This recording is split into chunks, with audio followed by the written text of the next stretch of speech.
ప్రార్థన చేసుకుందాం. సకలాశీర్వాదములకు కారణభూతుడు మా పరలోకపు తండ్రి, నీ అపారమైన ప్రేమ చేత గతకాలమంతా కాపాడు. భయంకరమైన దుర్దినాలు ఉన్నాం. ఎక్కడ చూసినా ప్రభువా, ఎక్కడ చూసినా లోకమంతా చెడిపోయింది తండ్రి. నీ కృపను బట్టి దినదినము మమ్మల్ని బ్రతికిస్తున్నాం. నీ దయని బట్టి మేము క్షేమముగా ఉన్నాము తండ్రి. నీ ఉన్నత ప్రేమ చేతి 2016 6 నెలలు నీ రెక్కల నీడన భద్రపరచు. 7వ నెలలో మమ్మలను ప్రవేశింపచేసినందుకే స్తోత్రాలు యేసయ్యా. ఎంత గొప్ప దేవుడు ప్రభువా, నీవు సర్వశక్తి కలిగిన దేవుడు. ఆకాశము నీది, భూమి నీది, సర్వ ప్రపంచము నీదే తండ్రి. ఇదిగో ప్రభా, నీ పాదాల దగ్గరకు వచ్చిన మాలో ఒక్కొక్కరిని కృపతో జ్ఞాపకము చేసుకోండి తండ్రి. ఆశ్చర్యకరణ రోగులను ముట్టి బాగు చేయనైనా, అక్కర్లు ఉన్న వారికి తీర్చండి నైనా. సమస్యల్లో కష్టాల్లో ఇరిక్కిపోయిన బిడ్డలకు విడుదల చేయి యేసయ్యా. నిన్ను అడిగిన వారిని ఎప్పుడు కూడా విడవలేదు మా తండ్రి. గొప్ప దేవా, ఇదిగో తండ్రి, అనేక మంది బిడ్డలు ఎంతో దూరాల నుంచి ఆశలతో వస్తున్నారు తండ్రి. అందరి కన్నీళ్లు తుడిచే దేవుడు నీవు తప్ప మాకు వేరే దైవము లేదు తండ్రి. ఇదిగో ప్రభు, కొడుకులు వచ్చేట ప్రతి ఒక్కరిని పేరు పేరు చెప్పిన ఆశీర్వదించండి తండ్రి. గొప్ప దేవ, సేవా సంఘాలని అభివృద్ధి చేయండి అయినా. మీ రాజ్య సువార్త సకల ప్రజలకు వినబడాలి, సర్వ ప్రజలు మార్పు చెందాలి తండ్రి. గొప్ప దేవ, ఈ దినం ఇక్కడ జరిగే ప్రతి కార్యంలో మీరుండండి. ఇంతవరకు మాతో ఉన్న దేవుడా, ఇక ముందు కూడా మమ్మల్ని నడిపించినైనా విత్తబడిచిన వర్తమానములు సాతాను ఎత్తికిపోకుండా మా హృదయాలు ఫలింపొచ్చి మెస్సయ్య నీ రాకడలో మేము ఎత్తబడాలి. మీ చిత్తాన్ని మా ఎడల జరిగించండి. ఇక్కడ మీరు తప్ప ఏ సాతాను ఏ క్రియ చేయడానికి వీల్లేదు ప్రభా. మీరే అధిపతికి యజమానుగుండండి, మహిమ పొందండి. వెతబడుచున్న ఈ సందేశాల ద్వారా మా హృదయాలు తెరవబడేటట్లు మీరు అక్కడలో మేము నిజముగా ఉండాలి ప్రభా. ఇంకా చాలా మంది బిడ్డలు రావాల్సిన్నారు, త్వరగా నడిపించండి. వచ్చిన వారందరినీ దీవించండి, మహిమ పొందండి. శక్తి గల యేసయ్య నామమున నడుచున్నాను తండ్రి, ఆమేన్.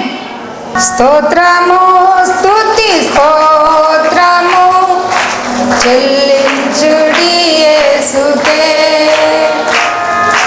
స్తోత్రము స్తుతి స్తోత్రము చెల్లించుడి యేసుకే.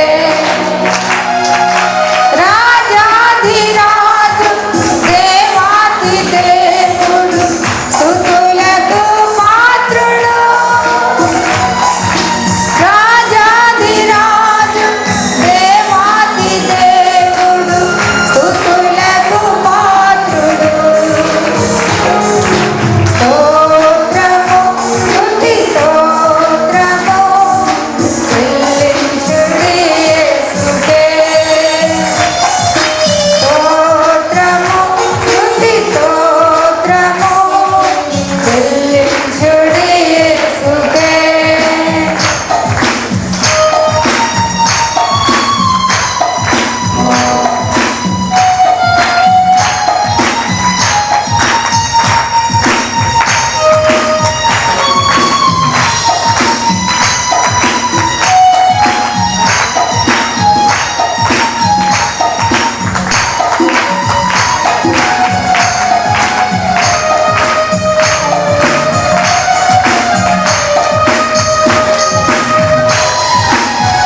పరిశుద్ధ గ్రంథంలోనికి మనం వెళ్ళి వాక్యాన్ని లోటుకి వెళ్ళి బాగా నేర్చుకుందాం.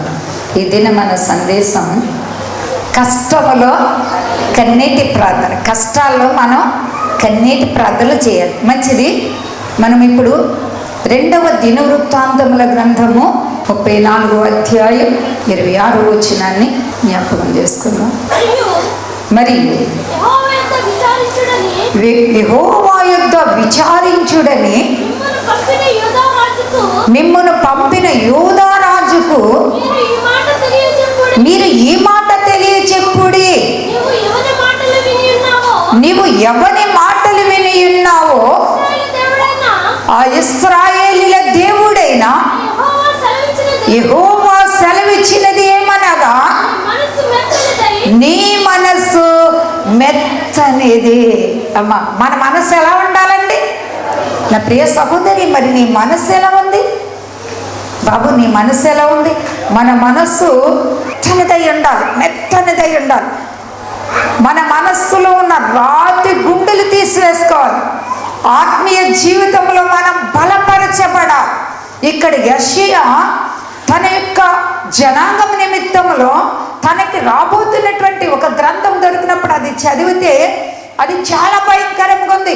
దేవుని మాట వినకపోతే భయంకరమైన కీడు, నష్టాలు, శ్రమలు, చాలా భయంకరమైనటువంటి శోధనలు వస్తాయి, కీడు వస్తుంది, నాశనం అయిపోతారు అని భయంకరమైనటువంటి దృశ్యాలు చదవగానే ఆయనకి చాలా భయం వేసి పొంద అనేటువంటి ఒక స్త్రీ ప్రవక్తి ఆమె అక్కడికి పంపించారు.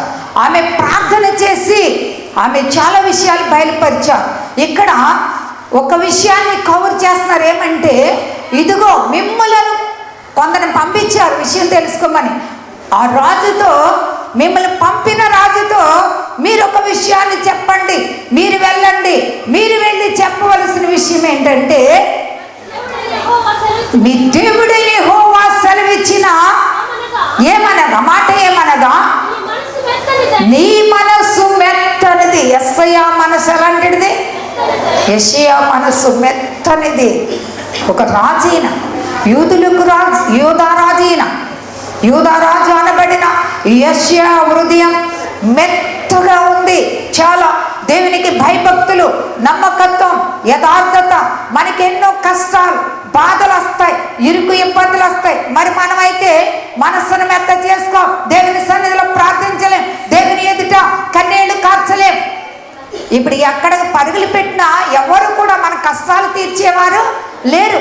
కాకపోతే దేవుడు కొంతమందికి కొన్ని వరాలు ఇచ్చారు కాబట్టి ఆ వరముల ద్వారా దేవుని సన్నిధిలో మీ కొరకు వారు విజ్ఞాపన ప్రార్థన చేస్తే, కన్నీటి ప్రార్థన చేస్తే మీకు దేవుడు గొప్ప విజయాలు ఇస్తున్నారు. అంతేగాని నేను ఇంకెవరు కూడా శ్రమలలో నుంచి ఎవరిని బయటికి తీలేం, కష్టాల్లో నుంచి ఎవరిని బయటికి తీలేం. ఉదాహరణగా మా కష్టాల నుంచి మేమే బయటికి రాలేం. మీ కష్టాలు, మా కష్టాలు, మనందరి కష్టాలు ఎవరు తీసివేయాలి? సృష్టికర్త అయిన దేవుడు తీసివేయాలి. దేవునికి మనం భయపడితే, దేవునికి లోబడితే, దేవునికి విధేయత చూపితే, కన్నీళ్లు కారుస్తే, నీ గుండెలు మెత్తబడితే దేవుని గుండె నీకంటే మెత్తనైనది. కాబట్టి నీవింకా ఆయన అడగక మునిపే నీ కార్యాలైనా సఫలము చేస్తారు. దేవునికి స్తోత్రం, హల్లెలూయా. మెత్తనిదై కన్నీటితో ప్రార్థన చేస్తారు ఆయన. నీ మనసు మెత్తనిదై ఈ స్థలము మీదను దాని కాపురస్తుల మీదను దేవుడు పలికిన మాటలను నీవు వినినప్పుడు నా సన్నిధిని నిన్ను నీవు, ఈ మాటలు నీవు వినినప్పుడు నా సన్నిధిని నిన్ను నీవేం చేసుకున్నావు?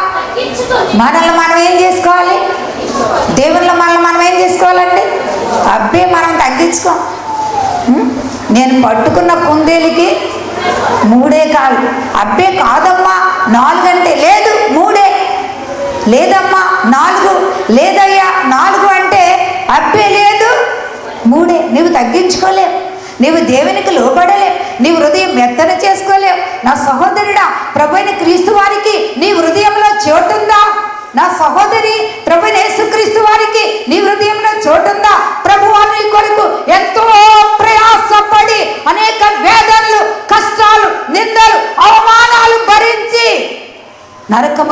నేను బయటికి తీయాలని, నీ శ్రమల్లో నీకు తోడ్పడాలని, నీ కష్టాల్లో నిన్ను ఆదుకోవాలని ఆయన అనేక విధములతో కూడిన శ్రమలు భరిస్తే ఆయన ఎందుకు చేస్తున్నామా?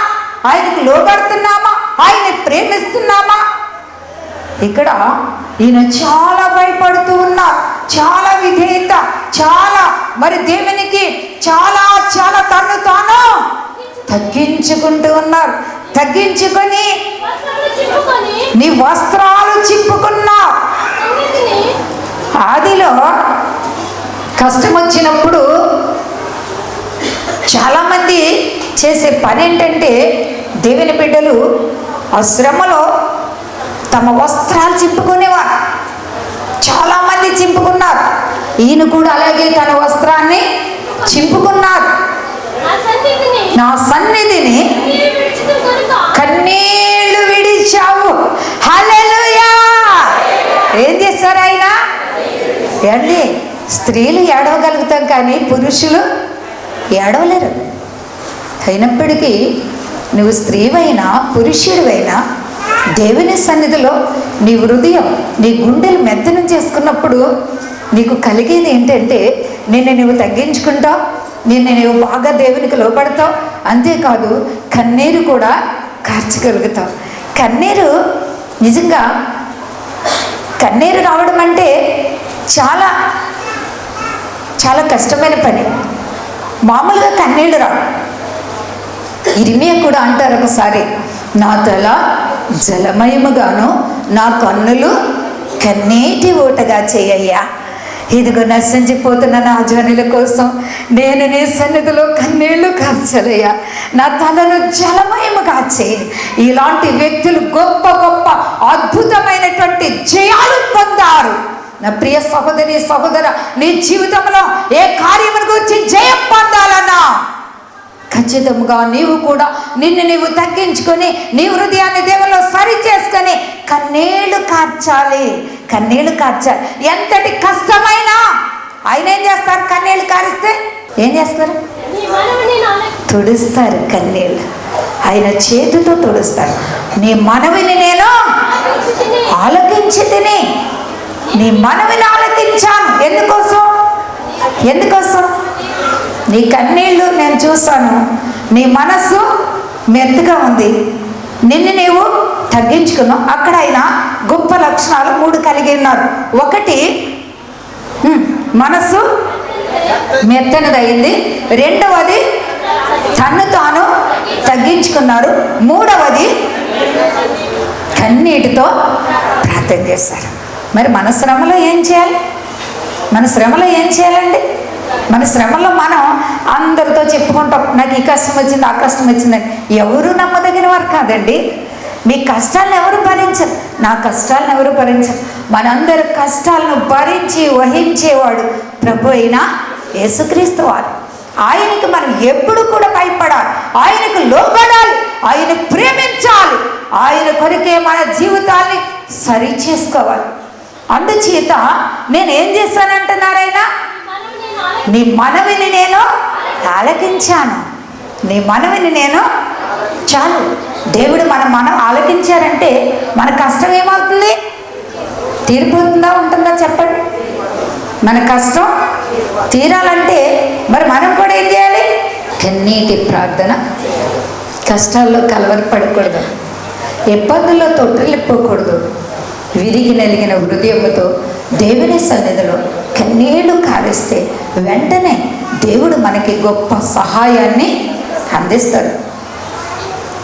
ఎంతోమంది పరిశుద్ధ గ్రంథంలో తమను తాము తగ్గించుకొని దేవునికి లోపడినప్పుడు దేవుడు వారి జీవితాల్లో సూర కార్యాలు చేశారు, మహత్ కార్యాలు చేశారు, గంభీర కార్యాలు చేశారు. ఆనాడు తగ్గించుకున్న వారికే కాదు, నేటి కాలంలో నీవు తగ్గించుకుంటే నీ జీవితంలో కూడా ప్రభువైన యేసుక్రీస్తు వారు గొప్ప గొప్ప సూర కార్యాలు చేస్తారు. చాలామంది ఆ కాలంలో వారికి ఇదంతా ఇప్పుడేమీ లేదంటున్నారు. ఇప్పుడేమైపోయాడు? ఆయన అంటున్నారు, నేను మొదటి వాడని కడపటి వాడను, ఆదియు అంతము నేనే. మోసపోకండి దేవుని బిడ్డలారా, అబద్ధ బోధకుల యొక్క మాటలను నమ్మకండి. స్వస్థతలు లేవని కొందరు, మేలు లేవని కొందరు, ప్రవచనాలు లేవని కొందరు. మన దేవుడు తన వారికి, భయపడే వారికి ఏది జరిగినా ఆయన మనతో చెప్పకుండా ఏమీ చేయరు. దేవునికి స్తోత్రం, హల్లెలూయా. వాక్యం ఉంది, వాక్యమే దేవుడు, దేవుడే వాక్యం. వాక్యాన్ని నమ్మితే నా జీవితాల్లో అద్భుతాలు జరుగుతాయి. దేవునికి స్తోత్రం, హల్లెలూయా. విశ్వసించాలి, నమ్మాలి. నమ్ముటనే వలనైతే నమ్మువానికి సమస్తము సాధ్యం. దేవుడు కొన్నిసార్లు తన బిడ్డలను ప్రేమించి గొప్ప గొప్ప వరాలు ఇచ్చి, అంటే ఇప్పుడు నిజంగా వరాలు పొందేవారు స్వచ్ఛమైన స్థితిలో దేవుని నుంచి పొందేవారు తక్కువ. హృదయం చాలా ఘోరమైన వ్యాధి కలిగినది కాబట్టి మనందరము కూడా హృదయంలో ఉన్నటువంటి వ్యాధిని మొదట తీసివేసుకోవాలి. శరీర స్వస్థత వస్తే మానితే బ్రతికినా ఏదో ఒక రోజు చనిపోతాం. కాబట్టి భక్తిలో ఏరుపారాలి, విశ్వాసంలో స్థిరపరచబడాలి. చూడండి, 2వ రాజుల గ్రంథము 20వ అధ్యాయం వచనం 1 నుంచి మనం 5 వచనాలు చదువుదాం. ఆ దినములలో హిజ్కియాకు మరణకరమైన రోగము వచ్చింది. అమ్మా, భక్తి గల వారికి కష్టాలు వస్తాయి, భక్తి లేని వారికి కష్టాలు వస్తాయి. కష్టాలు కలకాలం ఉండు, కష్టాలు ఎప్పుడు జీవితంలో ఉండు. కష్టాలు మనల్ని వదులుతాయి, మనము కష్టాలన్నా వదిలేస్తాం. కష్టాలు మనకి శాశ్వతం కాదు. అందుచేత వాటిని ఎన్నిక చేయకూడదు. ఈ లోకాన్ని మనం విడిచిన తర్వాత పరలోకం వెళ్ళే మార్గాన్ని వెతుక్కోవాలి. ఇక్కడ హిజ్కియాకు మరణకరమైనటువంటి రోగం వచ్చింది. ఆమోజు కుమారుడును ప్రవక్తయునైన యెషయా అతని యొద్దకు వచ్చి, నీవు మరణమైపోతున్నావు, బ్రతకవు గనుక ఇది ఎవరు చెప్పారు? యెషయా చెప్తే అవుతుందా? ఎవరు చెప్పారు యెషయాతో? దేవుడు చెప్పారు. ఇదిగో యెషయా, ఒక వ్యక్తి యూదారాజు హిజ్కియా మరణకరమైన వ్యాధులు ఉన్నాడు, నీ వెళ్ళి తన ఇల్లును బాగు చేసుకోమని చెప్పు, అతను చనిపోతాడు. కాబట్టి నీ వెళ్ళి అతనికి హెచ్చరిక ఇచ్చిరా, ఈ ప్రకటన చేసిరా అని ఎవరు చెప్పారు? దేవుడు చెప్పారు. దేవుడు చెప్పకపోతే ఆయన చెప్పితే అవుతుందా? మనం చెప్పితే అవుతుందా? మనం చెప్పితే అవదు. ప్రభు సెలవులేదే మాట ఇచ్చి నెరవేర్చగలవాడు ఎవడు? నాకు విద్య లేదు, ఆల నుంచి ఏడవల వరకు రాయలేదు, నాకెక్కడిది జ్ఞానం? నా దేవుడు నన్ను ఎందుకు ప్రేమించారో నాకు తెలియదు. నేను ఒక్కొక్కసారి ఆశ్చర్యపోతాను, ప్రభువా, స్త్రీని, అల్పమైన ఘటాన్ని నేను ఎందుకు పనికిరాను? నువ్వెందుకు నన్ను ఎంత ప్రేమిస్తున్నావు? నిజంగా నువ్వు మాట్లాడమని అడిగానే తప్ప ఈరోజు ఎంత ఘనంగా ఇలాంటి సేవ దేవుడు నా ద్వారా, ఈ కుటుంబం ద్వారా, మా ద్వారా దేవుడు ఈ సేవ పరిచయం జరిగిస్తారని నేను ఎప్పుడూ ఊహించలేదు. మాట్లాడమన్నాను, కన్నీటితో ఏడ్చాను, మాట్లాడారు, ఆయన మందని అప్పగించారు. దేవుడికి స్తోత్రం, హల్లెలూయా. మన దేవుడు శక్తివంతుడు. విద్య లేని నన్ను ఈ విధంగా వాడుకోవడం మీకు ఆశ్చర్యంగా లేదా? ఎంత గొప్ప దేవుడు! ఆయన కొరకు నిజముగా నమ్మిక ఉంచిన వారికి ఆయన చేయలేనిదంటూ ఏది కూడా లేదు. సర్వము చేయగల సమర్థుడు మన దేవుడు, బలహీనుడు కాదు, సర్వశక్తి కలిగిన దేవుడు. కాబట్టి నమ్మండి, విశ్వసించండి, ఆయనపై మీ చింతలు భారాలు మోపుకోండి, ఆయనలో మీ భక్తిని గట్టిగా కట్టుకోండి, స్థిరపరచుకోండి. నామకార్థముగా ఉండకండి. స్థిరపరచబడాలి మన భక్తి, బలపరచబడాలి మన భక్తి. శాశ్వతమైన దేవుని ప్రేమలో మనము కూడా శాశ్వతముగా కట్టబడాలి. నామకార్థంగా ఉండకండి దయచేసి. ఆయన రాకడ సమీపమైపోతుంది. కాబట్టి మనందరము కూడా దేవునికి భయపడాలి, దేవునికి భయపడాలి. ఇక్కడ హిజ్కియా కొరకు యెషయా వచ్చి ఆయన మాట్లాడుతున్నారు. బ్రతకవు గనుక నీవు నీ ఇల్లు చక్కబెట్టుకో. నీవేం కాదు, బ్రతకవు, నీవు ఏం కాదు. ఇదే మాట మనలో ఎవరితో అయినా దేవుడు చెప్తే మనం ఏం చేస్తాం? అసలు మనం ఏమంటాం? మీరే చెప్పండి. దేవుడా, ఇంత భక్తితో నేను ఎదుగుతూ ఉంటే నన్ను బ్రతకనంటావేంటి? అదేంటి, అన్ని క్రియలు చేసేవాళ్ళు బాగానున్నారు, భక్తి చేసే నన్ను బ్రతకనంటావేంటి? ఎంత మంచిగా నేను జీవిస్తున్నాను కదా, ఎందుకే నన్ను ఇలా కాపాడవు ఇంతకాలం? నిన్ను ఆరాధించేది నాది సరైనది కాదా? లేకపోతే అసలు నువ్వు నన్ను ప్రేమిస్తలేదా? ఎందుకు నాకు ఇలా జరిగింది? ఎందుకు ఇలా జరగాలి? అసలు ఇలా ఎందుకు చేస్తావు? నాకు ఎందుకు ఇలా జరిగింది? ఎన్నో మాటలను ఆయన మీద తిరుగుబాటు చేస్తాం. యెషయా వచ్చి ఆయనతో చక్కగా ఒక మాట చెప్తున్నాడు, నీవు బ్రతుకోవు కనుక నీ ఇల్లు చక్క పెట్టుకో. అది ఏం చేయాలి? మనందరం ఏం చేయాలి? ఇల్లు చక్క పెట్టుకోవడం ఏంటి? ఇల్లు చక్క పెట్టుకోవడం ఏంటి? అసలు ఇల్లు ఎప్పుడు చక్క పెడతా? నేను నేటి కాలపు స్త్రీలా ఇక చూడండి, చక్క పెడతా ఉంటే ఉదయం లేచినప్పటి నుంచి వండుకోవడం, తినడం, బట్టలు ఉతుక్కోవడం, ఇంక ఇదే చక్క పెట్టుకోవడం. ఆ ఇల్లు కాదండి, ఆ ఇల్లు కాదు. నీ హృదయం అనే ఇల్లు, నీ హృదయం అనే ఇంటిని నీవు చక్క పెట్టుకోవాలి. ఎప్పటికప్పుడే చక్క పెట్టుకోవాలి. యేసు రక్తంలో ఎప్పటికప్పుడే కడుగుకుంటూ ఉండాలి. పాత్రలు ఉదయం కడుక్కుంటున్నాం, మళ్ళా ఉదయం ఒకసారి కడుగుతున్నాం, మళ్ళీ వడ్డించుకుని తిని మళ్ళీ కడుగుతున్నాం, మళ్ళీ ఎప్పుడు తింటే అప్పుడే కడుగుతూనే ఉంటాం. మరి హృదయం ఎన్నిసార్లు కడుగుతున్నాం? ఏమ్మా, దినానికి ఎన్నిసార్లు హృదయాన్ని యేసు రక్తంలో కడుక్కుంటున్నాం? మన హృదయాన్ని ఏం చేసుకోవాలి? చక్క పెట్టుకుంటూ ఉండాలి. మనకు తెలియకుండా ఏ దుమ్ము పట్టేస్తుందో మనలో, ఏ చీకటి ప్రభావం ఆవరిస్తుందో, ఏ చెడు కన్ను మనలో అలా పాపపు కన్నులు వెళ్ళిపోతున్నాయో ఏమో. మన హృదయంలో ఏ మాత్రము కూడా నీతి అనేది లేకుండా సాతాను మనల్ని అప్పుడప్పుడు ఏమైనా భ్రమపరిచి మనం చెరుపుతూ ఉన్నాడో ఏమో.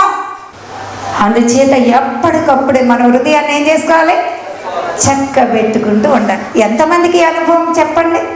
దేవుని సన్నిధికి రావడంలో ఎలా ఉన్నా సరే వచ్చి మొత్తం ఇక్కడ మనం పడిపోవాలంతే. ఎందుకనంటే మన ఇల్లు ఎప్పటికప్పుడే చక్క పెట్టుకుంటూ ఉండాలి. చక్క పెట్టుకోమని ఒక మాట చెప్పేశారు. చెప్పగానే యెహోవా సెలవిస్తున్నాడని చెప్పగా అతడు తన ముఖమును గోడ తట్టు తిప్పుకొని, యెహోవా యథార్థ హృదయుడినై, ఏ హృదయం? యథార్థ హృదయుడినై సత్యముతో నీ సన్నిధిని నేను ఎట్లా నడుచుకుంటాను. చూడండి ఎంత మంచి వ్యక్తం, చాలా భక్తిపరుడు, చాలా ప్రార్థనాపరుడు. హిజ్కియా చాలా దేవునిలో భయభక్తులు కలిగిన వ్యక్తి. అయినప్పటికీ ఆయనకేమొచ్చింది? మరణకరమైన రోగం వచ్చింది. చాలామంది భక్తిలో ఉన్న వారికి కొంచెం కష్టం వస్తే, ఇదేంటి దేవుడా, నేను ఎంత ప్రేమిస్తున్నాను, అన్నీ నాకే వస్తున్నాయేంటి? వాళ్ళందరూ బాగానే ఉన్నారు, నాకు అంటే మరి వాళ్ళందరూ పోవాలా ఏంటి? వాళ్ళందరూ బాగానే ఉన్నారు దేవుడా, నాకేం వచ్చేస్తున్నాయి ఈ బాధలన్నీ? నీ విశ్వాసాన్ని పరీక్షించడానికి దేవుడు కొన్నిసార్లు కొన్ని సమస్యలు మన మీదకి వస్తూ ఉంటాయి.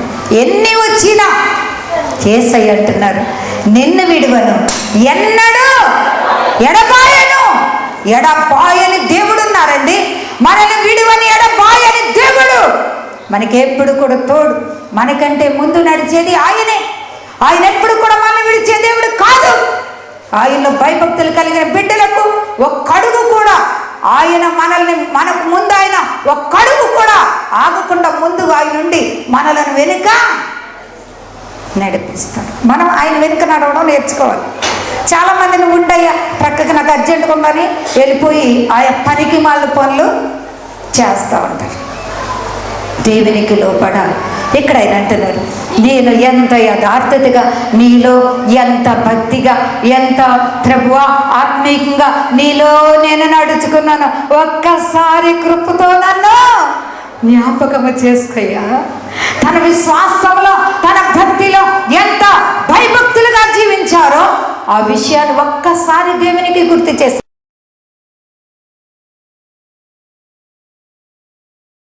40 రోజులు ప్రభువు చేత సంపూర్ణ ఉపవాసంలో 3 సార్లు నడిపించుకొని గొప్ప స్వస్థత వరముతో దేవుడు నింపి బహుబలముగా వాడబడుతున్న దైవజనురాలు భాగ్యమ్మ గారు.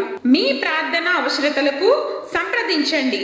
మా ఫోన్ నెంబర్ 9866067340 మరి ఒక నెంబర్ 9959149601. మా చిరునామా మెస్సియా మహిమా చర్చ్, శంకరగుప్తం, మల్కీపురం, తూర్పు గోదావరి జిల్లా.